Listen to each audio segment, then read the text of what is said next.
Hey everyone, this podcast is part of Story Mode, the podcast network of Gamefully Unemployed. You can support us and gain access to other great exclusive podcasts at patreon.com/gamefullyunemployed. That's patreon.com/GAMEFULLY unemployed, which is spelled like it sounds.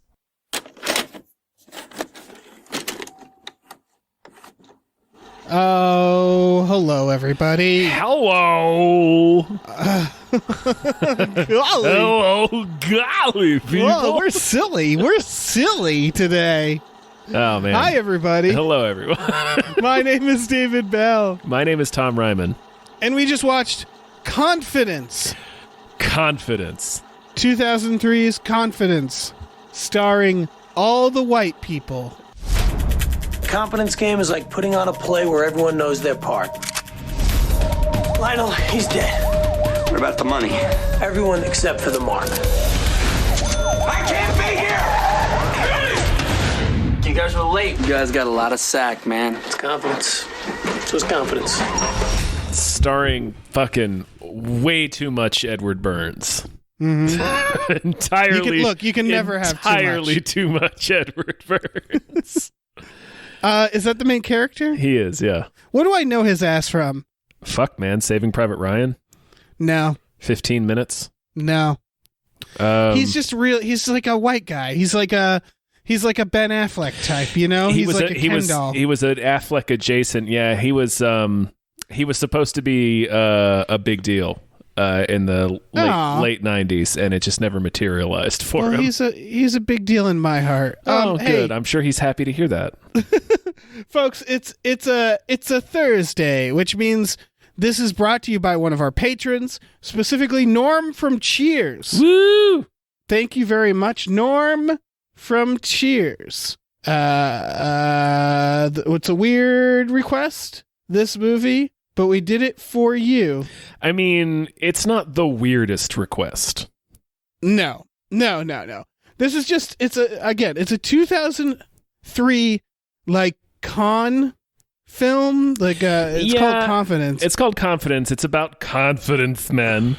Yeah. It's about a team of ne'er-do-well grifters who run cons on people. Yeah. And it's, I mean, all right. It first of all, it has a hell of a cast. Dustin Hoffman's in there. Fuck of a Paul cast. Giamatti. Yeah, Andy Garcia. I can tell you why. Tom. The director directed fucking Glenn Ross. That is why. That's my assumption. I mean, Glenn Ross. Well, let's look at what else this guy has made. It's James Foley. It's also made Fear, starring Mark Wahlberg. Also Perfect Stranger. And the 2 50 Shades of Grey sequels. Yeah. But like at the time in 2003, you know, people didn't know this about him. Mm-hmm. They only knew like Fear. And I don't know. And The Chamber. It is the writer of Star Trek Beyond and the Cloverfield Paradox. Sure. Yeah. What did you think of this movie? This is yeah. That's honestly kind of a tough question. Okay. Why? Well, like it's a heist movie essentially. Yeah. Andy Garcia's there to make you think about Ocean's 11. Yeah. And the ending of the film gave me, you know, when all the pieces fall into place, you see how they've been running a scam the entire time, which of course you're going to see coming a mile away. But it's, you know, I got the same like endorphin rush that I would watching any heist movie when the heist falls into place. Mm-hmm. But like all of the movie before, like the heist itself is pretty uninteresting and simple. Yeah, I mean, here's the thing about heists and con artist films is like, remember when South Park did that episode about Family Guy, and they kind of deconstructed it enough so that Family Guy stopped working because you were like, oh yeah, that is what they're doing. Well, they throttled way back on the cutaway jokes. Yes, in Family Guy after that episode. Yeah, although Seth MacFarlane would probably never admit it. Yeah. Rick and Morty sort of did the same thing. I mean, it's not like they were pioneers here, but with the heist films. where they did the "You son of a bitch, I'm in" episode. Yeah, where they sort of point out like every heist film or con artist film, it's always and they're one step ahead. Yeah, and that's not. I mean, you already kind of were getting towards this. That's not a revelation that Rick and Morty made. No. They just did a particularly well done send up of it. Like, we've known the tropes and the roadmap and like basically how every single beat that every single one of these movies follows. Yes, is well established. And this is 2003, and maybe people were dumber then. But like watching this now, it's just so it's so ineffective. It's almost twee watching it now because we've had because 2 decades of this kind of movie, and also like this movie feels a little bit dated even for 2003 because it feels like that wave of independent gangster films we got after Reservoir Dogs and Pulp Fiction in the 90s, where everyone was a hitman wearing a suit. In a comedic situation. It feels like a right out of film school film. It feels almost like a student film, but it has huge actors in it. It has, like, for example, the lighting. It's lit like fucking Batman Forever. Like the lighting, there's no like logical sources of the lighting. Every scene is kind of lit as like, well, we just think this looks cool. Yeah, and it's man. Yeah, there's They have Dustin Hoffman's in this movie, like we mentioned. He's killing it. Oh yeah, he's only in 3 scenes, but he's having a blast. Yeah. And the primary location he's at is like this club. Did you notice in the first scene where we meet Dustin Hoffman, where he's sitting in like this salon or backstage area of the club, getting his feet massaged while he's watching television? Yeah. Did you notice how fucking terrible the sound was in that scene? Yeah.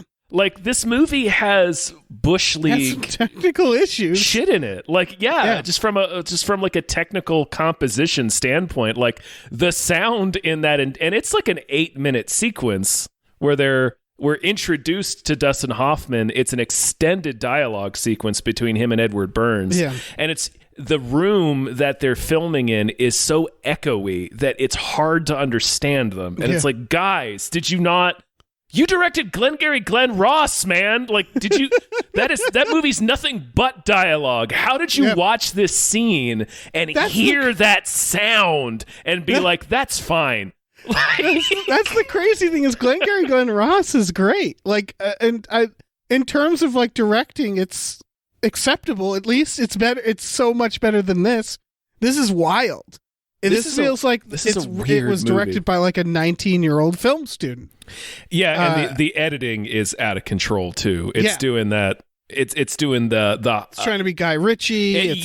Like the fucking 60 cuts a second. Yeah, there's like if this was an indie film, it'd have sort of a charm to it, and it kind of does have a charm to it, but it's just it's such a cliche, the movie. I mean, it is an indie film. This is a Lionsgate movie from 2003 with a budget of $15 million. So this is an indie film. But this movie is it's so, like I said, it feels twee now. Yeah. It's so quote unquote twisty that it's completely predictable from beginning to end. I was 3 steps ahead of the movie at every point. Like, it begins with the main character. Of course, it's a this is me type of intro. It shows his dead body and goes, so I'm dead. And my instant thought was, so he's not dead. Well, the first thing they show us after that is them running a con where they pretend to shoot Paul Giamatti. Exactly. So it's like, but that's going to be... to think, that he is dead. They think we're not going to tell. And so it's like, oh, okay, he's not dead. And then it's him, like, telling the story with a gun to his head. And it's like, oh, man. Right, the framing device of this film is Edward Burns on his knees in a parking lot with Morris Chestnut about to shoot him in the head. Yeah. But he's telling his life story. He's telling the story of the heist, and like it keeps cutting back to this framing. It eventually makes sense. Yeah, because they have a character say, "I want you to make him tell Tell us how he did right. The Morris Chestnut's boss, Robert Forster, like fucking everybody's in this movie, tells him, get the story of how they ripped me off. So it kind of makes sense at that point, but like before then, real quick, like every time they cut back to the framing device where Edward Burns is telling this story, like Morris Chestnut's like, and then what happened? Like he's like engaged in the story. So like until you get to the point of the movie where you learn that he's been told to get this information from him, you're like, why the fuck does this hitman care what he has to say? Why is he so invested in this story? It's not even a particularly good one. Right. And then again, and maybe this is because it's of its time, because I think of movies like Frailty. There was this big thing, like when I went to film school, which was around the time this movie came out, the film students would constantly make films where it was bookended by person sits down in a diner. Like, let me tell you about what I just went through. And the rule, and it was always done badly in film school, but the rule is, of course, that the bookending story ties into the full story. The movie Frailty comes to mind, where it's like, oh, there's a reason we're seeing this movie told. So again, by the rules of just like knowing movies, it was like, okay, so this is going to be part of the con. What we're watching, him telling the story, it's part of the ultimate con. Yeah. Because of course it is, because it's in the movie. And that's sort of the whole story of it, is the moment Dustin Hoffman shows up, they con a guy who it turns out to be like bringing money to a mobster played by Dustin Hoffman. Yeah. And then Dustin Hoffman's like, you're going to get me my money back by doing a con for me. And so you're instantly like, oh, okay, they're going to con Dustin Hoffman. Yeah. Like, that's, again, rules of cons. We've seen a million of these movies. They're going to get away, and Dustin Hoffman is going to get conned ultimately. The guy they rip off in the beginning is fucking Leland Orser, too. Of course it is. The Lust murder. Yeah, the least lucky character actor He gets ever demolished in every movie he's in. Yeah. Either psychologically or by a fucking chest burster. It doesn't matter. By Dan Stevens. If you see him in a movie, you know he's fucked. Yeah, something horrible is going to happen. Yeah. So that's the whole thing. Is the whole movie is that. The whole movie is just like when they have a scene where like they're all like, all right, that's it. We got to stop. Like, because here's the thing is Dustin Hoffman sends one of his goons to like watch them the whole time. So they have these scenes where they're like, nah, it's not going to work. And they all like quit. And it's like, no, they didn't, because we're like 45 minutes into the movie, first of all. Mm-hmm. And second of all, because I know how heist movies work, and they're doing a performance piece for that guy. Yeah, like there's a couple of big moments in the film, like when he kicks Rachel Weisz out.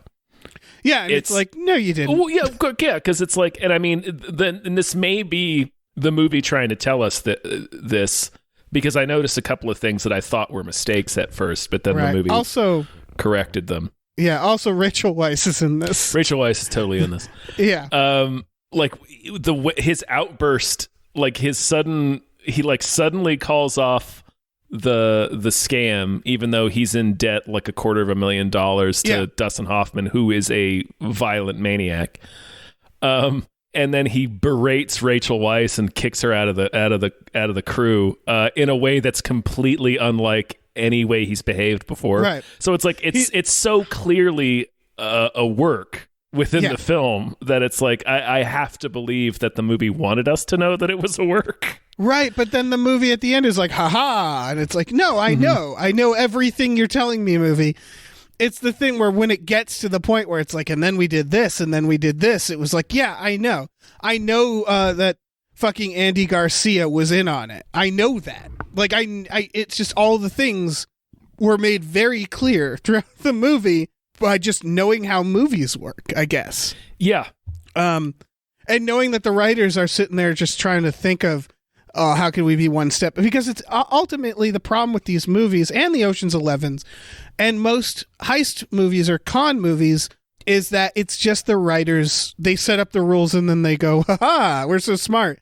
We broke the rules. All this stuff happened off screen, you see. And it's like, well, there's no way I can know that is the twist because you just made it up. Of course. The skill to making one of these movies work is obviously you do all that stuff, but you do it in a way so that the people don't notice.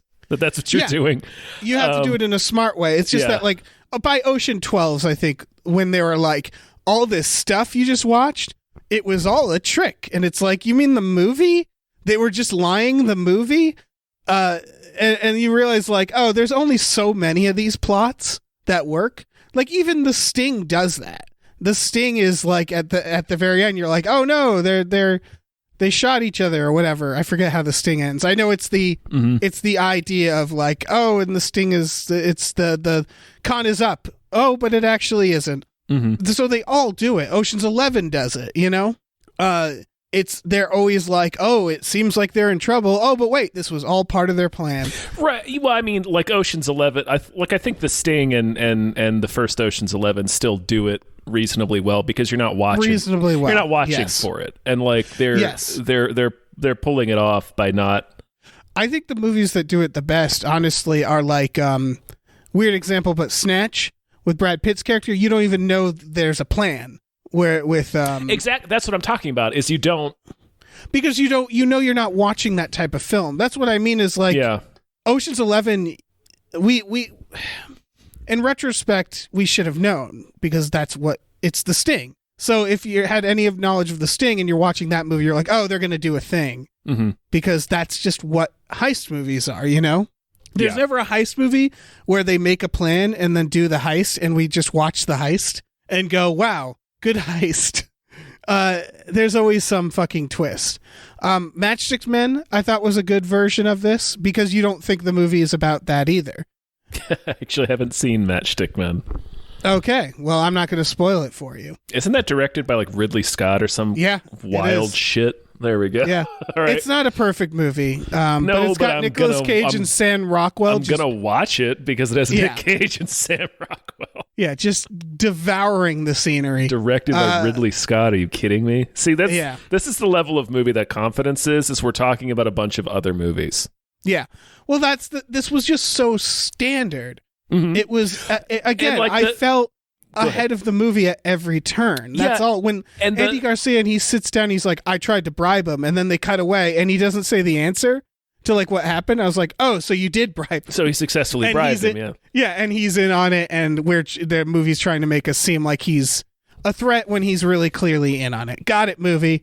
It was all shit like that. Well, and the basic, like the only twist there really is to the heist itself is that they switch bags at the customs desk. Like the rest of it, like the rest of the heist that is the center sort of this movie is really, really boring. Like all it is they're getting a bogus corporate loan from John Carroll Lynch. From the Zodiac killer. Zodiac killer. Yeah. This movie's cast is out of control. Anyway. Yeah, let's go through the plot and just like identify so many fucking people in this goddamn movie. Yeah, I just wanted to finish my thought. Sorry. The heist is just them getting a corporate loan based on bogus paperwork sent to a bank in Belize. That's it. Yeah, and then one of them picks it up. Paul Giamatti. Yeah, right. Like the entirety of the heist is John Carroll Lynch presses the enter key. That's the heist. Well, and then that's part of how you know, like, okay, it's going to be more elaborate. But it's not even that much more elaborate. It's not even really that much more elaborate is the thing. They say that they, grease the palm of the customs guy. And so he's going to okay the bag. And then meanwhile, fucking Dustin Hoffman... He tells our main character goes to Dustin Hoffman's goon. This is another moment where I was like, well, obviously this is part of it. Yeah. Oh yeah. And he says like, hey man, you want to actually just like, you want to con your boss? Right. He just looks over him. It's like, you want to rip off the boss? And it's like, it's so clear. It's like, this is another work. Yeah. Like, why would you? And so he's like, cavalierly ask the crime boss's murderer if he wants to roll on the crime boss. And here's the part that makes it even worse is he was like, yeah, what do I got to do? And he just goes, just call your boss and tell him everything's the same. And it's like, well, you didn't have to get him in on that. Like he doesn't actually need the guy to do anything. Mm-hmm. because it's a fake con that he's pushing. So he never explains what that con is supposed to be. And then he calls the boss and he's like, yeah, he is going to screw you over. And then the guy's like, why Ayada? And it's like, no, this is all, again, I'm on to you, movie. I see what you're doing here. Yeah. And at no point is it able to fucking surprise me. At the same time, Rachel Weisz is going to the guy who owns the bank. Yeah, it's Robert Forster. He's the guy who owns the bank. And so we learn that it's her and the other guy who puts the gun to our main honky. Mm-hmm. So yeah, then they do the bank transfer. He doesn't even push a button, does he? The Zodiac killer? No, he hits enter. He hits enter. That's it. Paul Giamatti has this thing where they do this thing where he's constantly worried about bathrooms. They do it, but it's completely to trick Lupus, who is the guy who works for Dustin Hoffman. Right. But why is it to trick Lupus? Because they do something about how he's constantly talking about bathrooms. He's like, is this a good bathroom? Mm-hmm. How's this bathroom? That's for real because he does it when Lupus isn't around. Oh, but they integrate Paul Giamatti going to the bathroom in part of the scam. But I think it's just his thing because in the first scene where they do the fake Paul Giamatti getting killed, he stands up and he's like, hey, did any of you guys mess up the bathroom? Oh, yeah, and he's like true. Concerned about the bathroom. So it's just his thing. And then they work it into the scam where he goes to the bathroom at the airport, which is, I guess, whatever. I was going to say it's weird that he would go to an airport bathroom if he cares about bathrooms, but it's better than the airplane bathroom. Yeah, that's true. It's the lesser of two evils. Yeah, he goes in there and then fucking that's after customs. And then they do use it so that so that Lupus overhears Edward Burns talking to Paul Giamatti about using the airport bathroom, so he knows to send Tom Tiny Lister into the airport bathroom to get the bag from him, which results in the two crooked cops going out. This is a whole fucking thing, you guys. Yeah. Dustin Hoffman, yes, it's so convoluted too. It's not like there's a lot of those heist movies where it's like everything had to work exactly the way they thought. And I guess I'll give them credit for not doing that. But it's still not, it's mostly because there's not many moving pieces. Mm-hmm.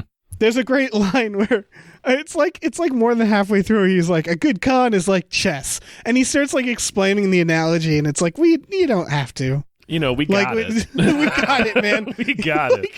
There's a lot of those lines where it's like being a con artist is all about this or that. And it's like, like it's written by a con artist who doesn't realize how unimpressed we are. That's why I started this episode off by saying it has too much Edward Burns. The kind of character he's playing and the attitude of that character and just like his extreme New York accent. It's just all such a product of this time period of movie making, and it's like so. But it's also a little bit dated for 2003. So it's just like this Tarantino. It's like a wannabe Tarantino character, right? It's like really in love with how clever he is. Yeah, it's like doing like the sawing a woman in half magic trick. Mm-hmm. And treating it like nobody's ever done it before. And being like, you probably wonder how I did this. And it's like, nah, we all kind of have an idea. We're not that impressed. We've seen it a million times. It's that, like, he's so full of himself, that character, or he's written to be, that he feels like he's the writer, talking about what it takes to be a con artist. And like, oh, I bet you didn't see that. And it's like, no, we all did. We saw all of it. We saw all of it. Yeah. We saw all of it. All of it. Yes. So then so by the way, Dustin Hoffman, he looks like Larry David in that SNL sketch, the Kevin Roberts. He's got like a buzz cut almost. Dustin Hoffman. I don't know. It doesn't matter. Dustin sends in his goons. They get the bag from Paul Giamatti. Then there's like a cop bust, and the bags are filled with heroin? Yes. Where did they get the heroin? Okay, so the heroin came from the two crooked cops that they're working with, Luis Guzman and Donald Logue. Right, they're in this. Jesus sure fucking are. Christ. They sure are. They get like a tip, I guess, from Edward Burns to steal to basically intercept this drug deal and steal this guy's heroin so they can sell the heroin. Right. So they have the heroin in their trunk. When Andy Garcia shows up and is like, "Hey, I'm a special agent, and you gotta, blah blah blah." Right. We learn he's a customs agent, and no one has looked closely at his badge. Yeah, we learn at the end. Yeah. Yeah. Okay. And then they go to jail. So Andy Garcia took the heroin, so that's how he gave it to the guy behind the thing. Got it. Yeah. So ultimately the heist is Andy Garcia is like their helper. He takes a cut. And then it's Rachel Weisz, our main character, Paul Giamatti, and the final guy who we haven't even mentioned because he's so forgettable. You know the guy? Yeah, Milo. He looks like Matt Gaetz.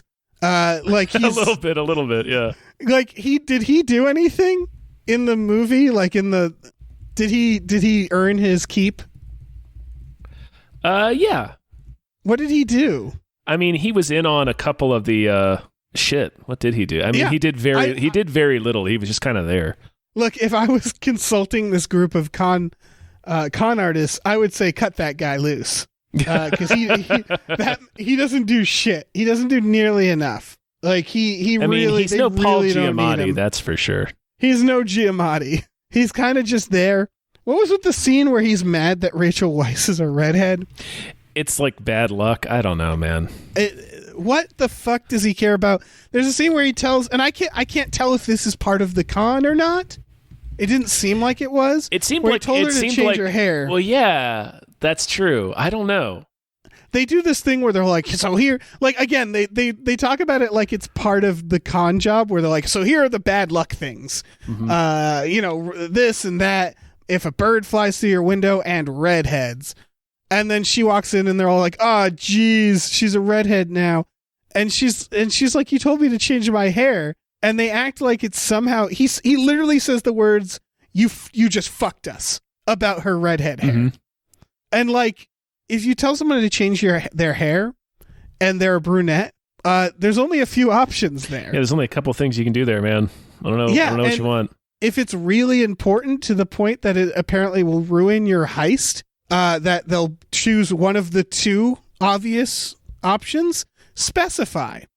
And like, to be a blonde, she'd have to fucking, I guess is she wearing a wig? Because that's the other thing, is like, she's wearing a wig or something, or she dyed it. So they're like, it's not, it's fine. It's just dyed hair. And it's like, I don't know what the fucking rules are here or why this is in the movie, because it's a very short amount of drama. It's not like a comedic scene. It's like they're angry that she's a redhead. Yeah. I don't know, man. We haven't even talked about the romantic arc. I mean, yeah. Do we have to? I guess we probably should. I don't know. This fucking this cracker and Rachel Weisz hook up. Mm-hmm. I don't know. She just joins the group. She's the new one. She's the Matt Damon. Mm-hmm. He literally catches her pickpocketing and then does a like, hey, nice lift, scene. Mm-hmm. When was this before or after Ocean's 11? This is after. Okay, that's not good. That's not good for the movie, because that's literally just Ocean's 11. Yeah. There's so many good actors in this. There are. It's staggering how many good actors there are in it. Yeah. The fact that this guy did Perfect Stranger, it makes a lot of sense, because that's a movie that also kind of, you're not ahead of the movie because that movie's twist is so batshit that you can't possibly guess it. Mm-hmm. It's gibberish. Did you see Perfect Stranger, Tom? No, but I know what the score is. It's also really good actors in a movie that's absolute batshit. And so I don't know. I assume it's this director. He attracts these actors. And it also feels like it's a little too late for like twist thrillers, you know? Mm-hmm. It's right around that time, but it's slightly too late. That's what this is, right? It's like I didn't hate this movie. I guess I sound like I do, but I didn't. It was fine. It was just so It was everything you think it is. Yeah, it's just so Yeah. It's just so derivative. Yeah, it really is. Again, it feels like a film student made it, like right out of film school. Mm-hmm. It's so It is. And it's wild that like it has so many people in it. It has so many people in it. That's the weirdest fucking part is like you'd think Andy Garcia would have been like, "Hey, so I know I don't need to give notes or anything, but this is sort of like a lot of movies I've been in." And maybe that's a problem. Yeah, a couple of movies I've done within the last few years, actually. Yeah, exactly. Yeah. It's until you pointed out the heist itself couldn't be more boring. It's so boring. It is literally just punch some like the Zodiac killer is the one who does the heist. The main thing they have to do as a group is pick up them. Oh, they have to convince him to give them a loan. Yeah. And he just says, I want to cut. Yeah. And so like they have this whole scene where they go out to dinner. Rachel Weisz is like the honeypot. Mm-hmm. Yes. But then they all come in and they're like, hey, we're here too. So it's like, well, okay, sure. And then they just sit down. They're like, we're looking for a loan. And so they're not like finessing this guy at all. Not really. They just found a banker. They found out where he was. And then they just say, they just go to a bar, pay for his drinks and say that we need a loan. And then ultimately he's like, so this is a con, right? I would like some of the money. And they're like, sure. And that's how they do the con. It's they're not like, well, I guess it's for the reason that Dustin Hoffman is actually the mark, right? Mm-hmm. Is that the idea? Essentially, he's not the one. But they never explain the Zodiac killer is like the first mark. They talk about him like he's the mark at first. He basically is. They're ripping off Robert Forster of his money, and they're gonna get Dustin Hoffman arrested in the process. Yeah. So really, they're still stealing from Robert Forster, right? At the behest of Dustin Hoffman. They're just they need to target John Carroll Lynch specifically to steal the money, and then they're just going to put Dustin Hoffman on the hook for 2 bags of heroin to make him go away, so they get to keep it all. How long do you think he'll go away for those 2 bags of heroin? A lot. He's got good lawyers, though. Yeah, probably. Like, yeah, I mean, can they actually connect him to the heroin? That's a good question. Because he's just in a car while his like guy is coming out of the airport with a bag. They'll go after it. I mean, they would go after anybody in the car. Like, yeah, I'm just saying that I think he could fight that. I honestly probably. I'm just saying there's a lot of jail time on the table with those 2 bags of heroin. Yeah, that's fair. I'm just now realizing that, he fakes his death at the end, but knowing these jackasses, it's not going to, like, it's not... Well, see, they faked... The first thing we see them do is fake Paul Giamatti's murder at this bar, and then we find out that not only do they own the bar, but they use the bar as their office, so they're all always there. Right. They're such bad con. And they're like, yeah, he's not going to come looking for us why wouldn't he? After they rip off the Lust murder in the beginning. And it's like, but if he did, you're right. They get he would just need to come back to the scene of the crime working out of their and he office. would fucking find all of you you here. They're doing here. The crime upstairs from where they hang out. Good fucking God. Yeah. Also, at the very end, so Rachel Weisz shoots him. Uh-huh. It's a squib.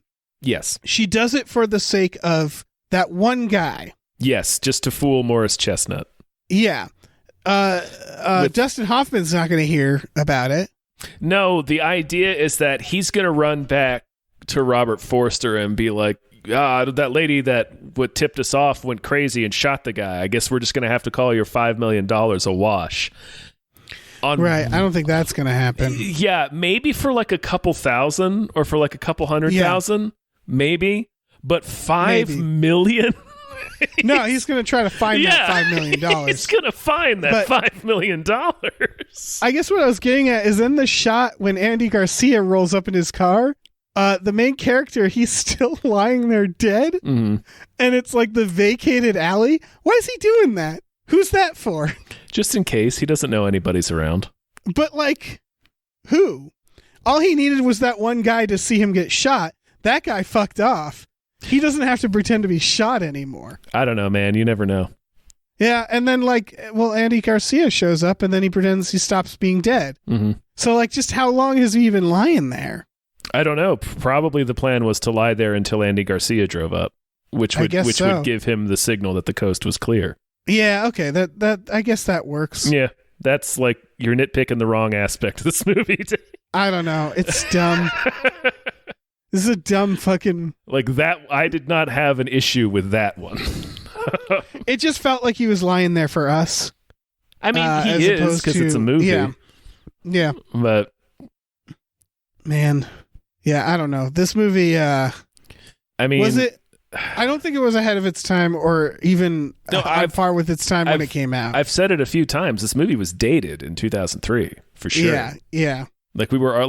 this movie is like... It's all of the bad things. It's all the tropes. Yeah, it's all of the shitty movies that came out after Pulp Fiction and Snatch that were trying to emulate that style. And Ocean's 11, I would say. Yeah, there's definitely Ocean's 11 in there. Because it's a half-assed heist movie. Yeah, it's such a half-baked heist.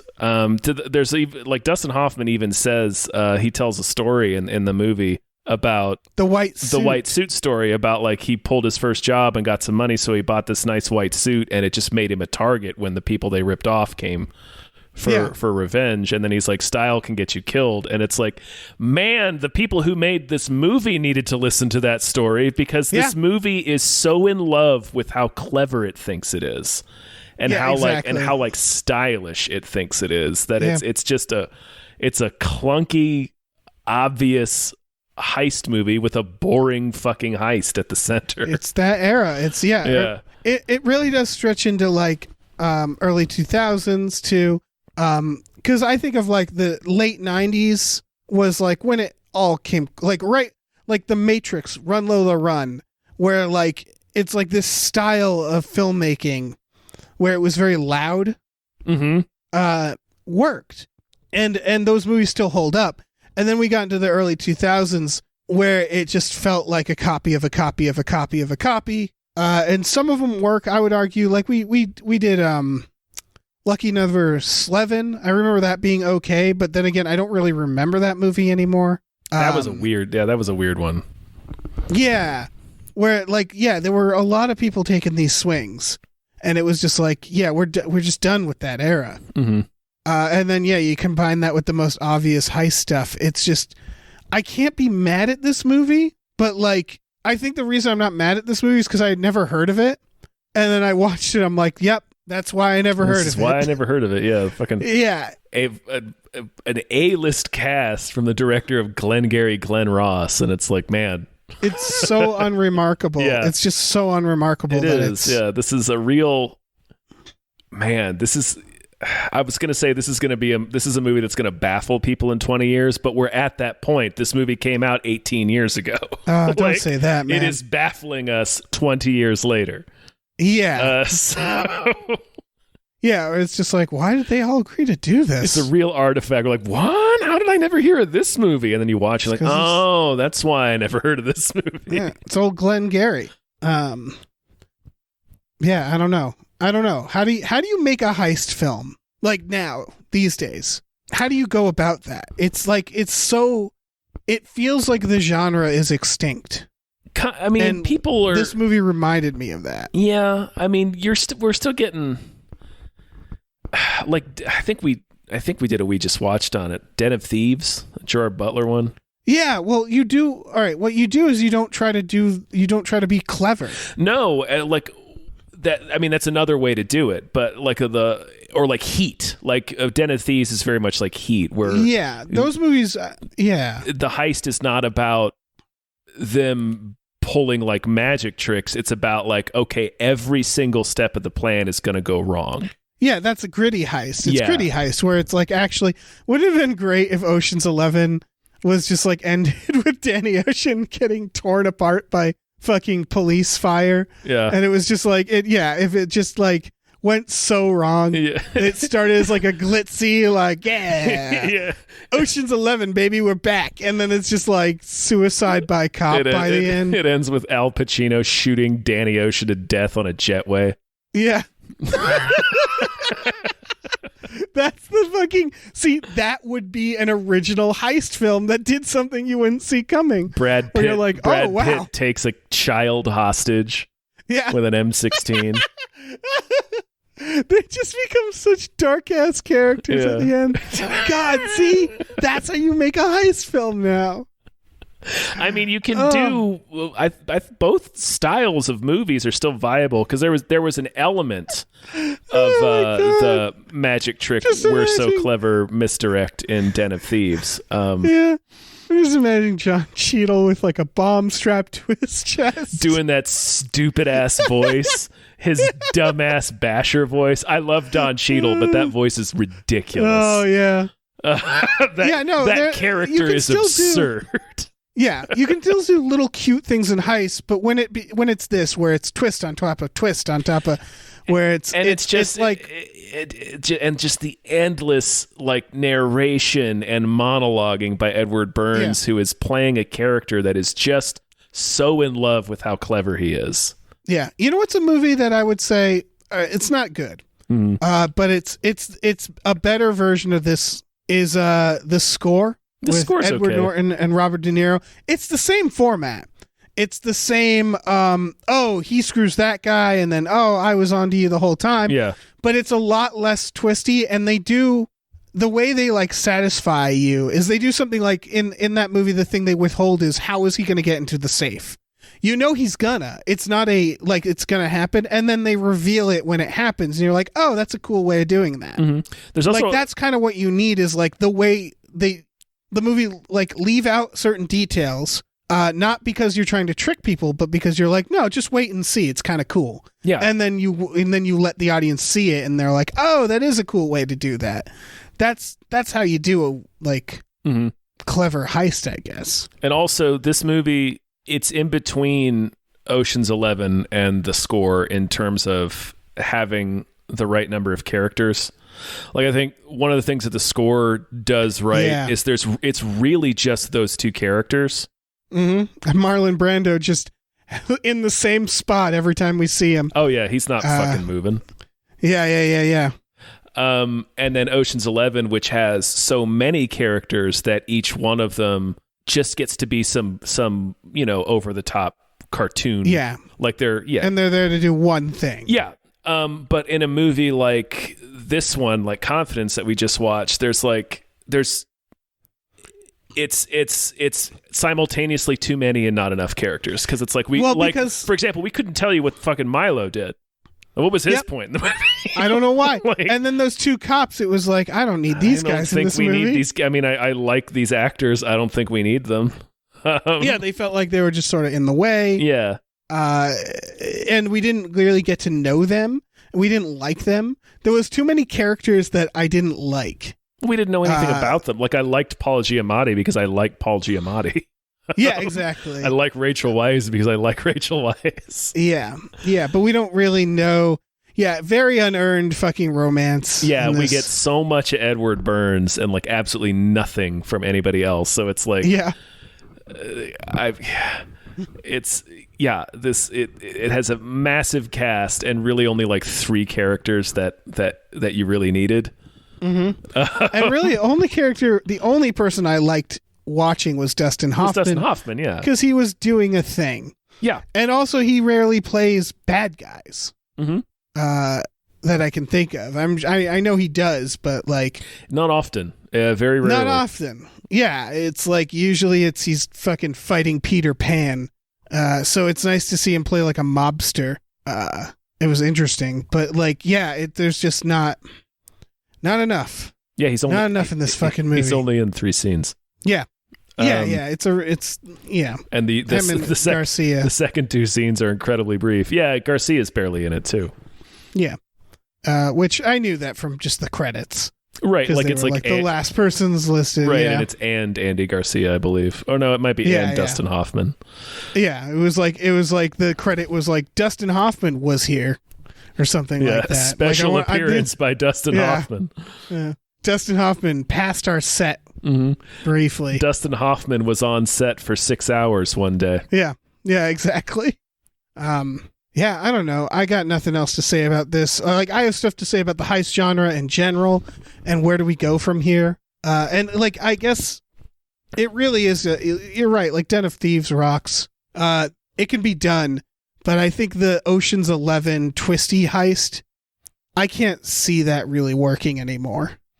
The only way they surprise, this is the problem with the other Ocean's 11, is the only way they could do a twist is if they did something that you could never see coming because the movie cheated. Yeah, and that's a curse of being an Ocean's 11 sequel because you're watching for it. Yeah, and then it's exactly. Is like the only way for it to really work now is if it's a movie where you're not really thinking about it. Mm-hmm. Yeah, any other thoughts on 2003's Confidence? No.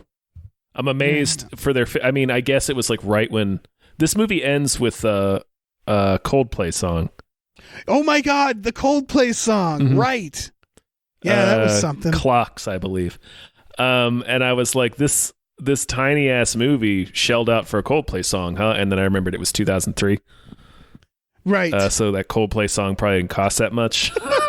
No, Dustin Hoffman came with it. Yeah. They were like, well, we'll give you Dustin Hoffman. We'll throw in this Coldplay song for you. Yeah. It's like, that's a weird package, but sure. Yeah. It's like a pamphlet they give you, you know? For $4 million, you can have Dustin Hoffman for 6 hours and Clocks by Coldplay. Like, well, shit, God, we'd be fools not to take that offer. Yeah. What a deal. I would take that now, not making a movie or anything. Just, yeah. He shows up, he's got the CD. It's like on a burnt, it's like a burnt CD. It's on a fucking Memorex CDR. Yeah. He's like, I've been told I have to give you this. It's like, thanks. He's like, my trunk is filled with these. Oh, man. CD just has The Cure written on it. Back in the days of Napster and LimeWire, it was such a common problem. Any moody rock song with a British singer got labeled as The Cure. Right, yeah. I forgot about the days of LimeWire. Yeah. You're right. Oh my god. What's that modern? I love what's the that idea modern that Dustin Hoffman is using LimeWire. Yeah. I mean, again, 2003. 2003. So yeah, he was fucking downloaded it from Kazaa. Oh, I'll stop the world and melt. I melt with you. That's a very famous modern English song. But Lord hell, if you search for that song on Napster or LimeWire or something, every single file came with The Cure. Yeah, you're absolutely right. Yeah. That was the song. I remember that to the point that people were just like saying that's by The Cure. No, it's not. And it's like, no, Napster lied to you. Yeah. Amongst other things they did. They also lied to you about The Cure. Yeah. I mean, it was just whatever you people wrote in as the file names. They were like, oh, it's a British guy singing a sad, moody rock song. Yeah. It's The Cure. Yeah, sure. I get it. Sure, man. Yeah. Clocks by The Cure. Handed to you by Dustin Hoffman. Fucking handed to you by Dustin Hoffman on a goddamn burnt CD. On a CD plus CD. R. Yeah. Part of a whole fucking spindle. We got a stack of them from Staples brand CD plus R's. Hell yeah. Yeah. All right. Well, thanks, Norm from Cheers. Indeed. For giving us this movie. Yeah. I don't know why I hope you didn't make this movie, Norm. I hope you're not the director of Glengarry Glen Ross. Mm-hmm. Are you James Foley? Yeah. I didn't have a bad time watching this. It didn't offend me. No, and it's full of delightful actors. I got the same fucking dopamine rush I got at the end when all the puzzle pieces fell into place, because it's just like, heist. Yeah. But it's just an extremely derivative, unremarkable film. Yeah. Yeah, it's fine. And my God, the sound in that Dustin Hoffman scene. Go back. You got to fix the sound. Go back and watch that. That sound is you would have heard 3 words and been like, okay, stop, cut. We gotta this is not gonna work. Yeah, we have a problem. We gotta figure this out immediately. Yeah. Maybe it was like Dustin. You get Dustin Hoffman. That has to be it, and he does sound for you as well for his scenes. Well, I was gonna say it has to be because it was a Dustin Hoffman scene, and I mean I don't know what it has to be. They probably couldn't do reshoots. Exactly. They probably were in post, and they're like, well, shit. It's like, well, the sound from this scene is completely fucked. Yeah, and they're like, can we ADR it? And it's like, we can't afford to get Dustin Hoffman. They probably couldn't afford to get any of those people back, but Lord knows you can. Definitely not Dustin Hoffman. What do we do? Get a Dustin Hoffman impersonator? No, that's just going to sound like some asshole. We can't even afford to get Tom Tiny Lister back for voiceover. Yeah. So there's no way we're getting Dustin Hoffman back in here. I forgot to talk about how he's in this too. Extremely briefly. Tom Tiny Lister. Yeah, he's in a few scenes. Everybody's in a few scenes. Everybody's in like a few scenes except for Edward Burns, who won't go away. He won't go away. He refuses to leave. Yeah. Anyway, thanks, Norm from Cheers. Mm-hmm. Thank you all for listening. Norm did this through our Patreon, and if you're interested, you can go to patreon.com/gamefullyunemployed. On there, you'll get exclusive podcasts like Tom and Jeff Watch Batman and Fox Mulder is a Maniac. There's a tier where, you can produce your own episodes of We Just Watched and make us watch whatever you want us to watch. Mm-hmm. Such as the 2003 film Confidence. Yeah, for some reason. I mean, whatever. Yeah. Sure, man. I'll watch this movie. It was free on Peacock. Oh, sweet. Yeah. I do not have Peacock. I had to watch a couple of ads, but... Yeah. We also have a store, tpublic.com/store/gamefullyunemployed, where you can get t-shirts, masks, mugs, stickers, posters, all kinds of things. Check that out. Check it out. Check it out. Yeah. And, leave us a review. It helps. Leave us a review. Absolutely. Yeah. Maybe, should we start selling like burnt CDs of our podcasts? Yes. Yeah. Yes. I think so. Yes. And just like, do they need to be multiple tracks? They could be data CDs. Yeah. Just with them on there. We label them all The Cure. That's the only thing we need to make sure that we do.